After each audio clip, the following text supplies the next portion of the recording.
Spoštovane gledalke in gledalci, novinarke in novinarji, docentka doktorica Mateja Logar iz Infekcijske klinike v Ljubljani, ekipa UKOM-a, gospa prevajalka za slovenski znakovni jezik, sodelavci v moji ekipi, državljanke in državljani, lepo pozdravljeni na novinarski konferenci o izzivih COVID-19. Najprej uvodno pojasnilo, tudi danes sem snel masko, zato da lahko gospa prevajalka lažje sledi mojemu govorjenju.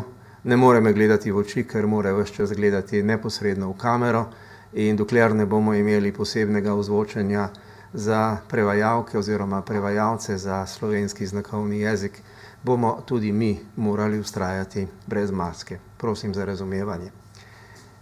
Vikend, ki je za nami, je bil izredno zahteven. Veliko je bilo testiranj, še posebej v soboto, posledično je bilo veliko potrjenih okužb in žal tudi več sprejemov v bolnišnice. Kljub temu, da se število bolnikov, ki zaradi okužbe s COVID-19 potrebujejo bolnišnično oskrbo na dnevni ravni v povprečju poveča za med 7 do 9 bolnikov na dan, so bolnišnice doslej pokazale, da so dovolj odzivne in prožne. Kljub naraščanju potreb po posteljah so uspele zagotoviti zadostne kapacitete za sprejem bolnikov. V tem trenutku so v teku še dodatne prilagoditve dela Infekcijske klinike v Ljubljani in pričakovati je, vsaj glede na trenutne trende, da se bo število pacientov, ki bodo v naslednjih dneh potrebovali zdravniško oskrbo, še povečevalo.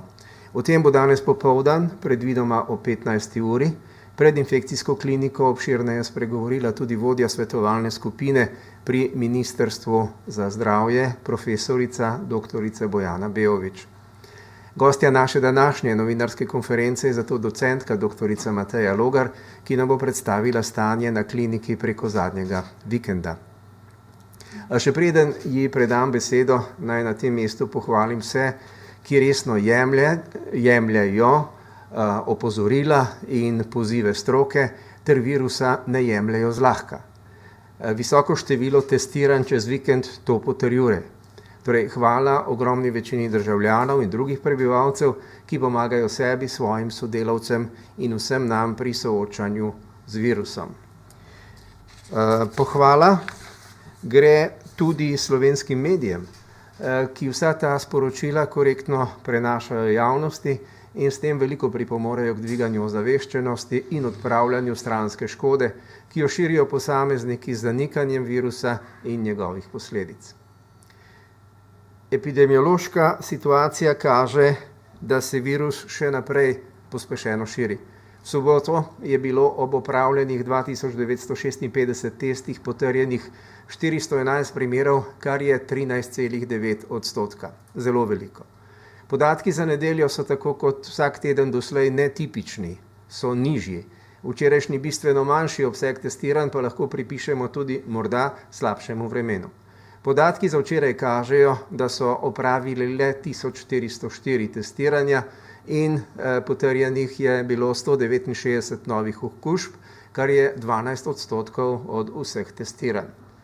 Včeraj je bilo hospitaliziranih 149 bolnikov, 4 so bili odpuščeni iz bolnišnic, 26 jih je potrebovalo intenzivno nego, žal sta 2 osebi tudi umrli. Zdaj pa bi vam predstavil nekaj grafov, zato da imamo neko realnejšo predstavo o tem, kaj se dogaja pri nas in okrog nas. Število na novo odkritih okuženih v posameznem dnevu v Sloveniji od 4. marca dalje. Poglejte, kako nizka je začetna krivulja, zdaj pa se kar strmo vzpenja. Današnji podatek izgleda nekako olajšanje, ampak vendarle bomo videli, kaj bo jutri.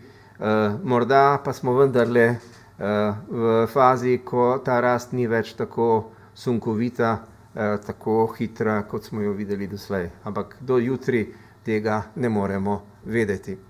Prosim za naslednji graf. Torej, incidenca številov na novo okuženih v zadnjih 14 dnevih na 100 000 prebivalcev v Sloveniji je z današnjim številom dosegla 164,1.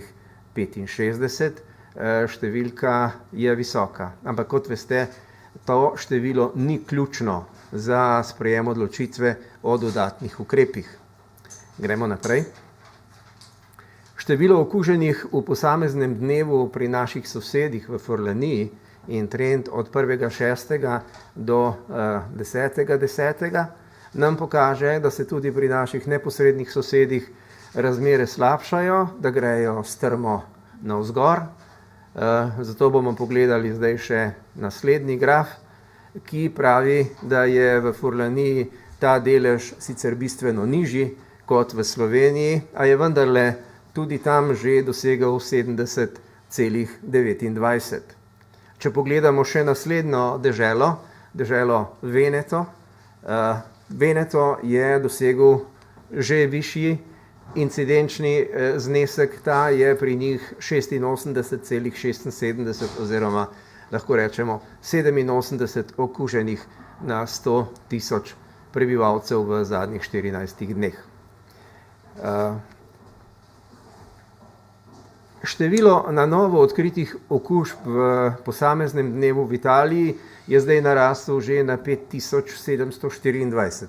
Še ne tako dolgo smo bili na 1500 okužbah na dan, potem smo bili blizu 2000, 2500, zdaj imamo te velike skoke, ki presegajo 5700, ampak to je še vedno bistveno manj kot na primer v Franciji, ki beleži do 16.000 okužb na dan, pa je po številu prebivalcev primerljiva z Italijo.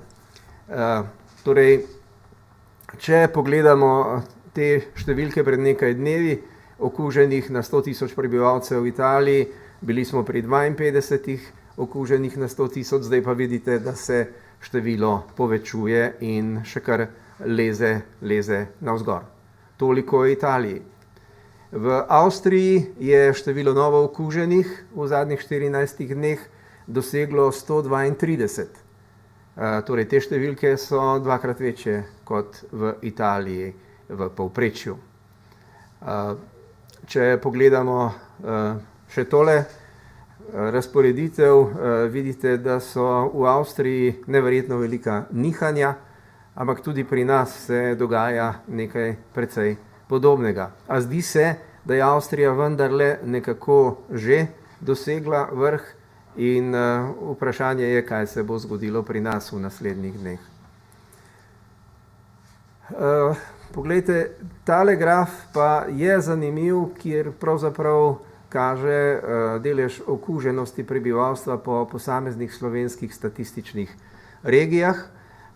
Tamle se dogaja en skok pri osrednji slovenski regiji.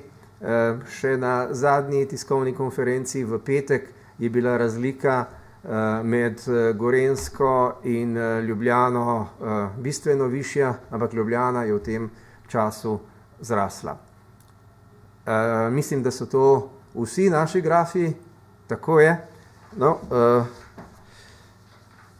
zdaj pa besedo predajam docentki doktorici Mateji Logar in jo prosim za predstavitev razmer v infekcijski kliniki in seveda tudi, da odgovori na morebitna vprašanja. Hkrati pa novinarje opozarjam, da prosim, da se ne zastavlja vprašanj o številu razpoložljivih postelj v Sloveniji, ker bo o tem govorila popoldan vodja svetovalne skupine pri Ministrstvu za zdravje pred infekcijsko kliniko, ki se ravno zdaj preureja in zagotavlja dodatne kapacitete za sprejem novih bolnikov. Hvala lepa, izvolite, docentka Logarja.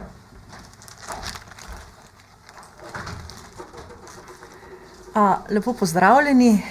Situacija na naši kliniki je malce spremenjena. Veste, da smo se s koncem prejšnjega tedna nekako razdelili. Nekaj kolegov je šlo v bolnico Petra Držaja, tam funkcionira en oddelek, kjer imamo bolnike, ki nimajo covida, tam se vzpostavlja tudi enota za intenzivno terapijo.